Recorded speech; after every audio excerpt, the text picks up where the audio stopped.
ক্ষমতাচ্যুত আওয়ামী লীগ সরকারের আমলে সর্বোচ্চ গুরুত্ব পাওয়া বিপুল ব্যয়ে মেগা ৮ প্রকল্প পর্যালোচনা করা হচ্ছে। ফাস্ট ট্র্যাকভুক্ত এসব প্রকল্পের বিষয়ে ইতোমধ্যেই তথ্য সংগ্রহ করেছে পরিকল্পনা উপদেষ্টার কার্যালয়। অগ্রাধিকার ভিত্তিতে বাস্তবায়নের জন্য ৮টি মেগা প্রকল্পকে ফাস্ট ট্র্যাক তালিকাভুক্ত করে আওয়ামী লীগ সরকার। বাস্তবায়নের ক্ষেত্রে সর্বমোট ৩,১৩,০০০ কোটি টাকার এসব প্রকল্পকে সবচেয়ে বেশি অগ্রাধিকার দেওয়া হয়। বাস্তবায়ন পরিবীক্ষণ মূল্যায়ন বিভাগ IMED থেকে সম্প্রতি প্রকল্পগুলোর মোট ব্যয়, বৈদেশিক ঋণ, এখন পর্যন্ত খরচ, বাস্তব ও আর্থিক অগ্রগতি সহ বিস্তারিত তথ্যের ৩ পৃষ্ঠার একটি অগ্রগতি প্রতিবেদন প্রকাশ করা হয়েছে। ওয়ালটন ফ্যানের অ্যারোডাইনামিক ব্লেড ঘরের কোনায় কোনায় ঠান্ডা বাতাস ছড়িয়ে হাওয়া বদলে নেয়। IMEDর প্রতিবেদন অনুযায়ী ফাস্ট ট্র্যাক প্রকল্পের তালিকায় থাকা ৮টি প্রকল্পের মধ্যে অধিকাংশই চলতি বছরের জুনে শেষ হওয়ার কথা ছিল। শুধু পদ্মা সেতু প্রকল্প ছাড়া আর কোনো প্রকল্পেরই কাজ শেষ হয়নি।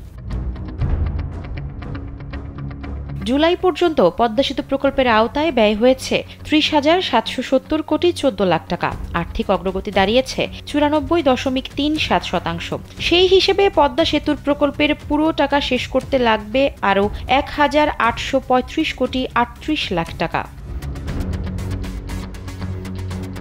১৬,০০০ কোটি টাকা ব্যয়ের রামপাল বিদ্যুৎ কেন্দ্র প্রকল্পটি বাস্তবায়নে এখন পর্যন্ত খরচ হয়েছে ১৫,২৩২ কোটি টাকা। রামপাল বিদ্যুৎ প্রকল্পের কাজ শেষ হয়েছে ৯৮.৬৮ ভাগ। এই প্রকল্প শেষ করতে লাগবে আরও ৭৬৮ কোটি টাকা।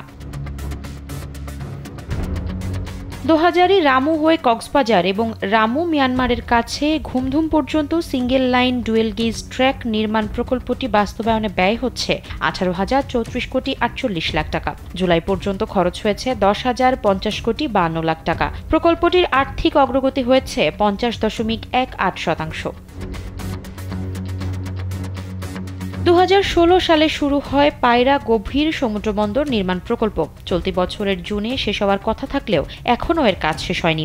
৪,৩৭৪ কোটি টাকা ব্যয়ে বাস্তবায়নাধীন আলোচ্য প্রকল্পে এখন পর্যন্ত খরচ হয়েছে ৩,৮০৩ কোটি ৮৩ লাখ টাকা। আর্থিক অগ্রগতি দাঁড়িয়েছে ৮৬.৯৬%।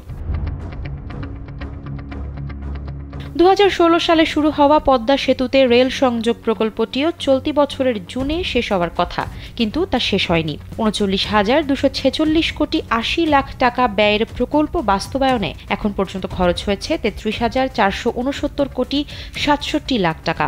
সেই হিসেবে এ প্রকল্পের পেছনে খরচ করতে হবে আরও ৫,৭৭৭ কোটি ১৩ লাখ টাকা। আর্থিক অগ্রগতি দাঁড়িয়েছে ৮৫.28%। ২০১২ সালে শুরু হওয়া মেট্রো রেল লাইন ৬ প্রকল্পটি চলতি বছরের জুনে শেষ হওয়ার কথা থাকলেও কাজ শেষ হয়নি। ৩৩,৪৭১ কোটি ৯৯ লাখ টাকা ব্যয়ের প্রকল্পের পেছনে শুরু থেকে জুলাই পর্যন্ত খরচ হয়েছে ২৪,৭১৬ কোটি ৩৩ লাখ টাকা। এখনও খরচ বাকি রয়েছে ৮,৭৫৫ কোটি ৬৬ লাখ টাকা। আর্থিক অগ্রগতি দাঁড়িয়েছে ৭৭.৮৪%। মহেশখালী মাতারবাড়ি সমন্বিত অবকাঠামো উন্নয়ন কার্যক্রম প্রকল্পটি কাজ শুরু হয় ২০১৪ সালে। ৫৬,৬৯৩ কোটি ৯০ লাখ টাকা ব্যয়ের প্রকল্পটিতে শুরু থেকে জুলাই পর্যন্ত খরচ হয়েছে ৪৪,৪৬৪ কোটি ৯১ লাখ টাকা। শেষ করতে আরও লাগবে ১২,২২৮ কোটি ৯৯ লাখ টাকা। আর্থিক অগ্রগতি ৭৮.৪৩%। মেয়াদ রয়েছে ২০২৬ সাল পর্যন্ত। রূপপুর বিদ্যুৎ কেন্দ্রটি ফাস্ট ট্র্যাকভুক্ত প্রকল্পগুলোর মধ্যে সবচেয়ে বেশি ব্যয়ের প্রকল্প। ১,১৩,০৯২ কোটি ৯১ লাখ টাকা ব্যয়ের প্রকল্পটির আওতায় এখন পর্যন্ত খরচ হয়েছে ৭৪,৯৮১ কোটি ২২ লাখ টাকা। শেষ করতে লাগবে আরও ৩৮,১১১ কোটি ৬৯ লাখ টাকা। প্রকল্পটির আর্থিক অগ্রগতি দাঁড়িয়েছে ৬৬.৩০%।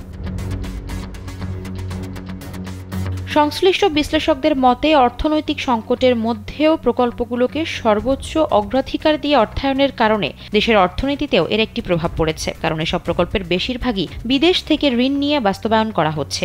নির্ধারিত সময়ে বাস্তবায়ন করতে না পারা এসব প্রকল্পের পেছনে বারবার খরচও বাড়ানো হয়েছে। এতে অর্থেরও অপচয় হয়েছে।